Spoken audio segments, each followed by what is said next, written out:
Ram said to me do you know me. Ram ने मुझे कहा क्या आप मुझे जानते हैं। ये आप लोग के सामने एक सेंटेंस है, इसको आप लोग को चेंज करना है। इसको हम लोग को चेंज करना है डायरेक्ट स्पीच से इनडायरेक्ट स्पीच में कैसे बदलेंगे।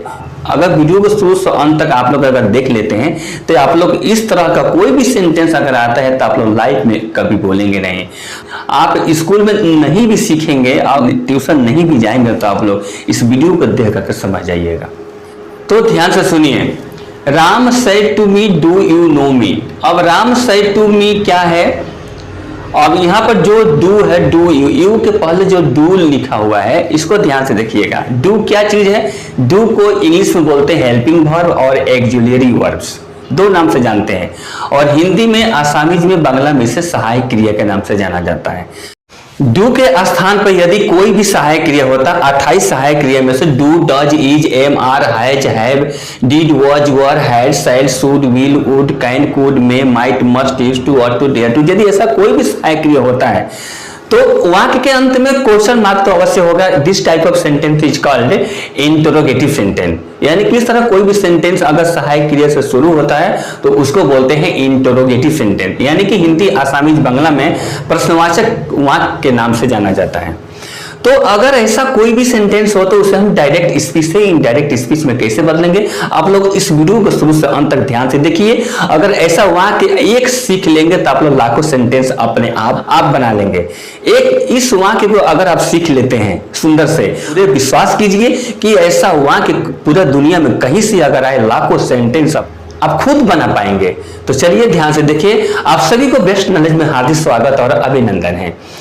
ध्यान से देखिए यहाँ पर आप कैसे बनाते हैं। हम कोई भी सेंटेंस आप सुनिए जो डबल कामा यानी कि इन्वर्टेड कामा के अंदर जो भी सेंटेंस बंद होता है उसको बोलते हैं रिपोर्टेड क्लॉज या रिपोर्टेड स्पीच के नाम से जाना जाता है।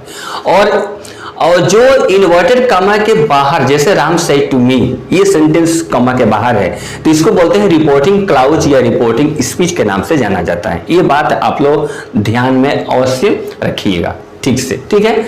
अब इसको बदलेंगे। देखिए यहाँ पर राम सेड, सेड के बाद क्या है, टू, टू ऑब्जेक्ट मी है। अगर सेड के बाद कोई ऑब्जेक्ट रहे या ना रहे, रहे तो या ना रहे तो, यहाँ पर सेड के बदले क्या करेंगे, यहाँ सेड की जगह पर आस्क लिखेंगे। आस्क या इंक्वायरी। आस्क 99% से अधिक लोग आस्क लिखते हैं लेकिन इंक्वायर बहुत कम लोग लिखते हैं, ना के समान। तो यहाँ पर राम आस्क मी होगा और कमा के जगह पर, जहां कमा है, जहां डू है, डू से शुरू है, वहां कमा के जगह पर हम इफ नहीं तो वेदर दे सकते हैं।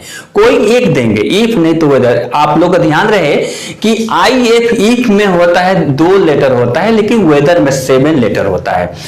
और वेदर 2 होता है, एक वेदर का मौसम भी होता है, WEATHER, यानी कि इस वेदर का मतलब मौसम होता है। कहीं आप लोग भूल से इसको मत लिखिएगा, नहीं तो सब कुछ सही रहते हुए भी आप लोग का वाक्य गलत होगा। इसीलिए ये ध्यान रहे, दोनों को जान लीजिए कि वेदर होता है WHETHER, वेदर, ये वेदर यहाँ पर होता है। लेकिन कोशिश कीजिएगा कि आप लोग इफ लिखिएगा, IF, इफ में कोई झंझट नहीं है, ये छोटा शब्द है। इसलिए इफ लिखेंगे कमा के जगह पर, इफ नहीं तो वेदर। तो इफ लिखेंगे, इफ या वेदर देने के बाद क्या आएगा, सब्जेक्ट आएगा। डू के बाद क्या है, यू है। यू क्या है, सेकेंड पर्सन है। हम लोग जानते हैं कि यदि रिपोर्टेड स्पीच में सेकेंड पर्सन होता है तो second person you always change according to object of reporting speech. हमेशा ऑब्जेक्ट से बदल, यानी कि मी है ना, साइड टू के बाद मी रहेगा तो वहां पर आई होगा, हिम रहेगा तो वहां पर ही हो जाएगा, हर होगा तो सी होगा, देम होगा तो दे हो जाएगा, अस होगा तो वी होगा। ये बात ध्यान रहे, पैसिव वॉइस का जैसा वहां ऑब्जेक्ट से सब्जेक्ट बन जाएगा, क्योंकि यू क्या है, सब्जेक्ट है, मी क्या है, ऑब्जेक्ट। ऑब्जेक्ट सब्जेक्ट में ढलना ही पड़ेगा। अगर वहां यू की जगह पर आई होता, फर्स्ट पर्सन होता, तो वह रिपोर्टिंग स्पीच का सब्जेक्ट राम से चेंज होता, लेकिन वहां तो यू है इसलिए ऑब्जेक्ट मी से बना है तो आई हो गया। इसके बाद क्या करेंगे, सब्जेक्ट चेंज करने के बाद क्या करते हैं हम लोग, ये रिपोर्टेड स्पीच के किस टेंस में वाक्य है, किस टेंस से किस टेंस में बदलेगा, ये बात ध्यान रहे। अगर रिपोर्टेड स्पीच T1 का मतलब टी का मतलब टेंस, पहला टेंस, यानी कि सिंपल प्रेजेंट टेंस में है। सिंपल प्रेजेंट टेंस में होता है तो सिंपल पास्ट टेंस में बदला जाता है, यानी कि 1/5 हो जाएगा, 1 से 5 और नंबर टेंस में बदलेगा। तो हम लोग जानते हैं कि सिंपल पास्ट टेंस में एवरी सब्जेक्ट के साथ क्रिया का सेकेंड फॉर्म लगता है, subject plus V2 plus subject होता है, यानी कि आई के बाद क्या होगा, नो जो फर्स्ट फॉर्म है, नो KNOW, नो मतलब जानना होता है, नो पहला रूप है, उसको दूसरा रूप चेंज करेंगे न्यू, KNEW, न्यू हो जाएगा। इसके बाद मी है, अब मी तो फर्स्ट पर्सन ऑब्जेक्ट है, तो आई से बनता है मी, आई का मतलब मैं, मी का मतलब मुझे, तो मी कहां से बदलेगा, राम से। राम क्या है, मेल है, तो मेल सिंगुलर मेल है ना राम, जब दुनिया का कोई भी मेल का नाम होगा तो मी की जगह पर हिम हो जाएगा। दुनिया में किसी भी फीमेल का सिंगुलर फीमेल होगा, नाम सीता गीता मीना, तो वहां पर हर होगा। क्या होगा, तो एक बात ध्यान रहे, यहाँ देखना है मेल है कि फीमेल है, मेल होगा तो वहां हिम होगा, अगर फीमेल में किसी का नाम है तो वहां हर, वहां मी की जगह पर हर हो जाएगा। तो ये हो गया पहला सेंटेंस। अब चलते हैं दूसरा नंबर, देखिए शी सेड टू हिम, वह उससे बोली, can you cook the food, क्या आप खाना बना सकते हैं। तो इसको हम कैसे बनाएंगे, देखिए सेम वही कहानी चलेगा, से की जगह पर आस्क होगा और अमा की जगह पर इफ हो जाएगा, यू बदलेगा हिम से, तो देखिए यू क्या सेकंड पर्सन है, कहां से बदलेगा, रिपोर्टिंग स्पीच का ऑब्जेक्ट हिम है, तो हिम का ही होगा ही। कैन का होता है कुड, सुनिए ध्यान दीजिएगा, कोई भी रिपोर्टेड स्पीच में helping verb, modal helping verb shall होता है, तो शैल का भी होगा वुड, विल का भी होगा वुड, कैन का होता है कुड, मे का होता है माइट, ठीक है, शैल का वुड, विल का वुड, कैन का कुड, मे का माइट, ये ध्यान रहे हमेशा। तो यहाँ पर हो जाएगा हिम का ही होगा और ही के बाद कैन का कुड हो जाएगा, कू का तो वही रहेगा कुक, यानी कि मॉडल हेल्पिंग वर्ब के बाद क्या होता है, मुख्य क्रिया का हमेशा पहला रूप लगता है, कभी दूसरा तीसरा चौथा पांचवा नहीं लगेगा। तो मॉडल हेल्पिंग वर्ब जहां भी होता है उसके बाद हमेशा मुख्य क्रिया का फर्स्ट फॉर्म का यूज करते हैं, जैसे shall, should, will, would, can, could, may, might, must, used to और टू, डेयर टू, ये है मॉडल हेल्पिंग वर्ब कहा जाता है।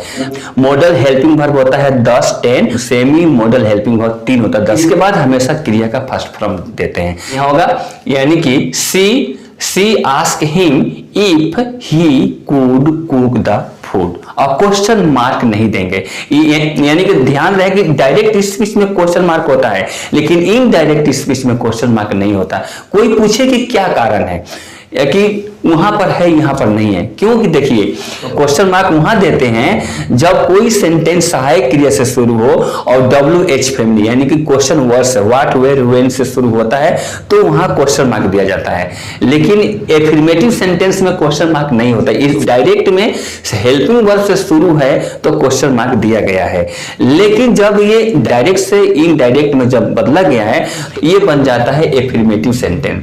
ये सेंटेंस देखिए एक का नंबर यहाँ है ना, इसको बोलेंगे एफर्मेटिव सेंटेंस, और एफर्मेटिव सेंटेंस में कभी भी वहां के अंत में क्वेश्चन मार्क नहीं दिया जाता है, फुल स्टॉप दिया जाता है, इसीलिए यही रीजन है कि क्वेश्चन मार्क यहां नहीं देंगे। अब तीसरा सेंटेंस है Meena said to me, Meena मुझसे बोली have you seen the Taj Mahal, क्या आप ताजमहल देखे हैं।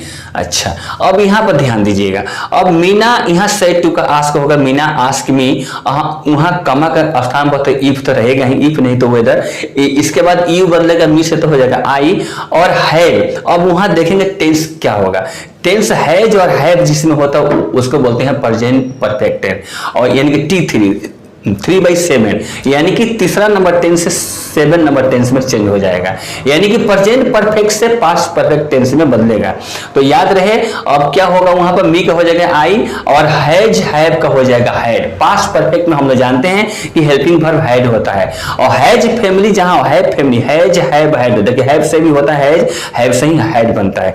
तीनों किसी भी सेंटेंस में आप लोग ध्यान रहे, आप लोगों का माइंड में ये ध्यान रहे कि अगर किसी सेंटेंस में सब्जेक्ट के बाद हैज हैव हैड कोई भी हो, उसके बाद जो मुख्य क्रिया का हमेशा तीसरा रूप लगता है, the third form of the main verb, always use third form of the main verb after has have had, ये ध्यान रहे। इसलिए वहां हो जाएगा I had seen the Taj Mahal, और क्वेश्चन मार्क वहां से हट जाएगा, ये ध्यान रहे। तो इसी तरह का कोई भी सेंटेंस आप लोगों के सामने आए, चाहे डू से शुरू हो, डज हो, is, am, are, has, have, had, सैड, should, will, would, can, could, may, might, किसी से शुरू होता है सबका नियम वही चलेगा।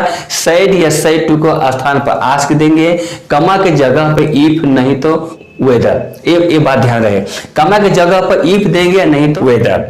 और इफ या वेदर देने के बाद क्या करते हैं, सब्जेक्ट पहले चेंज करते हैं। सब्जेक्ट तो पहले अवश्य आएगा, इसके बाद टेंस को चेंज करेंगे, किस टेंस में है तो किस टेंस में बदलेगा। लेकिन एक बात और ध्यान रहे, यहां पर जो हम लिखे राम सेड टू मी, जो से अगर सेज होता, से SYS पांचवा रूप होता से, अर्जेंट टेंस में होता, यानी रिपोर्टिंग वर्ब यदि प्रेजेंट टेंस या फ्यूचर टेंस में होता, तब ये रिपोर्टेड स्पीच चेंज नहीं होता, टेंस नहीं चेंज होता। ये भी ध्यान रहे। जब हम जानते हैं कि if the reporting speech belongs to present tense and future tense, then the verb of reported speech will never be change from direct speech to indirect speech. यानी कि ध्यान रहे, कभी भी रिपोर्टेड स्पीच का टेंस नहीं बदलेगा यदि रिपोर्टिंग स्पीच का सेंटेंस प्रेजेंट और फ्यूचर में रहेगा। तो ये टेंस तब बदलेगा जब ये पास्ट टेंस में रहेगा, सैड। ये भी ध्यान रहे, हमेशा इस बात को आप लोगों का माइंड में रहना चाहिए कि यह रिपोर्टेड स्पीच का वर्ब कब बदलेगा, कब नहीं बदलेगा। यदि पास्ट टेंस में हो तब तो टेंस बदलेगा ही, अगर पास्ट टेंस में नहीं है, प्रेजेंट या फ्यूचर में होता है किसी 4, 4, 8 टेंस में, तो अब ये रिपोर्टेड स्पीच का कभी भी टेंस नहीं बदलेगा। ठीक है, तो इस बात को आप लोग ध्यान से सुनिए। यदि आप लोगों को वीडियो अच्छा लगे तो लाइक कीजिएगा, शेयर कीजिएगा, सब्सक्राइब कीजिएगा। जय हिंद, जय भारत, वंदे मातरम।